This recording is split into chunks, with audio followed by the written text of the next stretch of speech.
Good morning India, hello India, India वालों को मेरा दिल से नमस्कार। दोस्तों, अब तक मैंने बहुत सारे अवेयरनेस वीडियोस बनाए, social awareness, psychology, kids awareness, लेकिन आज का मेरा आने का मकसद है केवल मेरा देश भारत। और इसी के चलते आज मैं दो बहुत बड़ी इकोनॉमीज के बारे में आपसे डिस्कस करूंगी। And it is not so कि आप उस बारे में नहीं जानते, you people are very well aware about that, but there is a question, क्या हमारे बच्चे जानते हैं? Do our kids know? उन्होंने न्यूज में सुना है 20 soldiers were martyred in the Galwan Valley. Do they know what is the Ladakh issue? क्या उन्हें पता है कि लद्दाख इशू क्या है? क्यों उनसे बोला जा रहा है कि बेटा boycott Chinese goods? Why their youngsters are being asked to uninstall the Chinese apps? इसका रीजन क्या है? हम क्यों इस चीज को करने के लिए कह रहे हैं?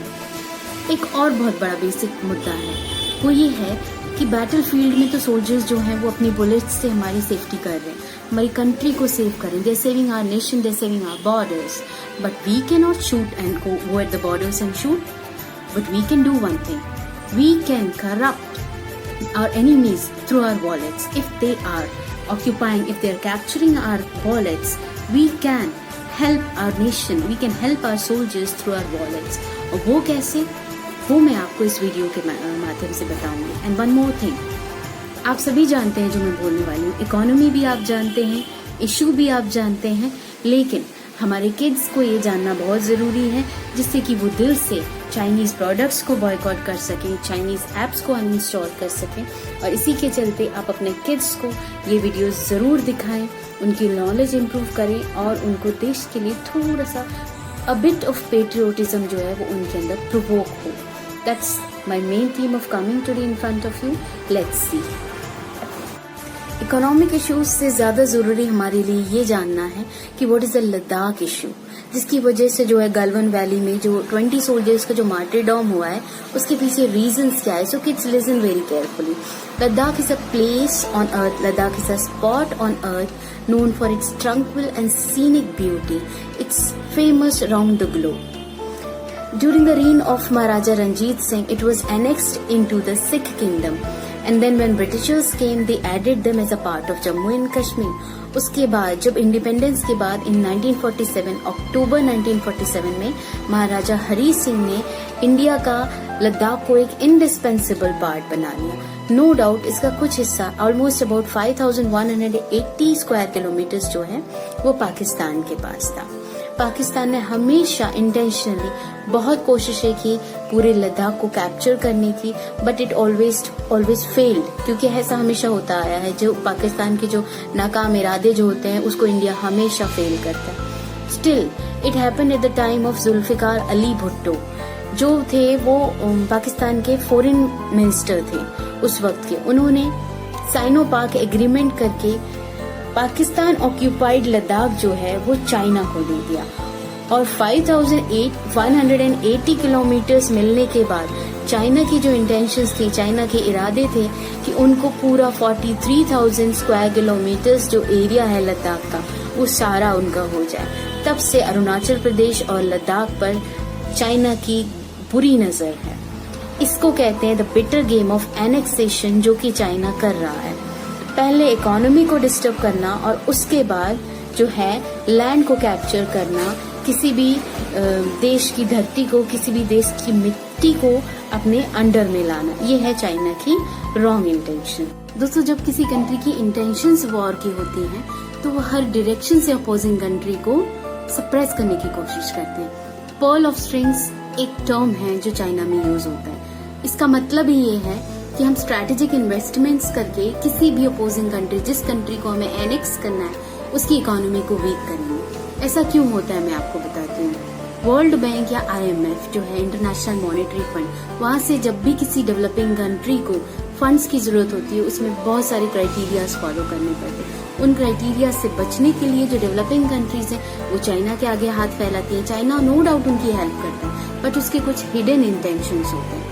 जैसे कि मैं आपको बताऊं, श्रीलंका में एक पोर्ट है जो कि फुली चाइना ओन्ड है. उसको चाइना ने ही स्पॉन्सर किया, उसको चाइना ने ही बनाया है. और पाकिस्तान में एक हाईवे है जो कि चाइना ने बनाया है. हमारी कंट्री में 52 से 57 एप्स जो है वो चाइनीज रन है, जिसका सारा फंड जो है वो चाइना के पास जा रहा है. अब अगर कोई कंट्री अंडर इंडेप्टेडनेस इस पैसे को रिटर्न नहीं कर सकती है तो चाइना उसको एनेक्स करने की कोशिश करेगा, या तो उनके लैंड पे कैप्चर करेंगे या फिर अपनी चाइनीज पॉपुलेशन वहां भेजते हैं। और अगर ऐसा नहीं पॉसिबल होता है तो अंडर सिचुएशन ऑफ वॉर जो पोर्ट, फॉर एग्जाम्पल श्रीलंका में जो ट्रेड पर्पज से जो पोर्ट बनाया है वो चाइना का वॉर बेस बन जाता है। तो देखा जाए तो हर तरफ से चाइना का ही बेनिफिट है। दूसरी कंट्रीज तो लॉस में चली गई, उनकी ही जमीन पे एक पोर्ट बना है जो कि चाइनीज ओन है और वो उनके खिलाफ उस पोर्ट को वॉर में यूज कर सकते हैं। तो this is what China is doing. Even Jinping ने तो अपनी जो उनकी आर्मी है उनको पब्लिकली अनाउंस कर दिया है कि be ready for the war, क्योंकि उनको पता है जो वो कर रहे हैं गलत है। अगर कोई कंट्री एक्सेप्ट नहीं करती है तो वॉर की सिचुएशन डेफिनेटली होंगी। फ्रेंड्स, इतना हेल्थ क्राइसिस क्रिएट करने के बाद, इतना डेडली वायरस स्प्रेड करने के बाद भी चाइना को जो है अपनी नेबरिंग कंट्रीज की हेल्प करनी चाहिए और इसकी बजाय it's becoming political. Japan, Vietnam, Australia and now India, its intentions are to capture the Indian land.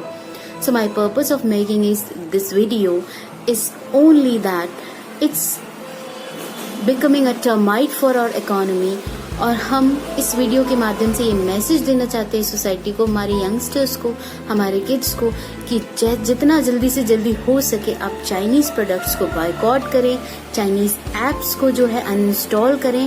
और एक बहुत जरूरी बात जो कि आजकल टेलीविजन में देखने को मिल रहा है, you need not be emotional.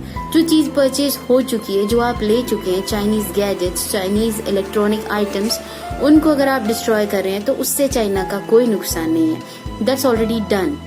लेकिन अब से आपको एक ओथ लेना है कि nobody is going to purchase, nobody is going to opt for Chinese apps और चाइनीज टॉयज और चाइनीज गैजेट्स और चाइनीज आइटम्स।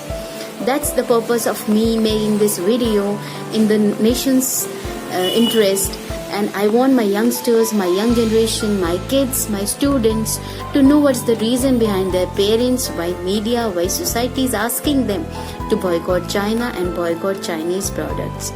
I hope इस वीडियो के बाद ज्यादा नहीं, हो सकता है मेरे और आपके विचार ना मिले, फिर भी मेरी यही उम्मीद होगी तो ज्यादा नहीं तो 20%, 30% लोगों को तो मैंने प्रोवोक किया ही होगा कि हमारी कंट्री को अपने वॉलेट्स से कैसे हम चाइना से बचा सकते हैं, अपने वॉलेट्स को यूज करके, बॉर्डर पे बुलेट्स, कंट्री के अंदर wallets. This way we can win the war against China. दोस्तों, चाइना जो है वो एक ग्लोबल फैक्ट्री बन चुका है। ग्लोबल फैक्ट्री का मतलब आप समझ रहे होंगे, all round the globe, all round the world Chinese products की जो डिमांड है वो हाइक पर है।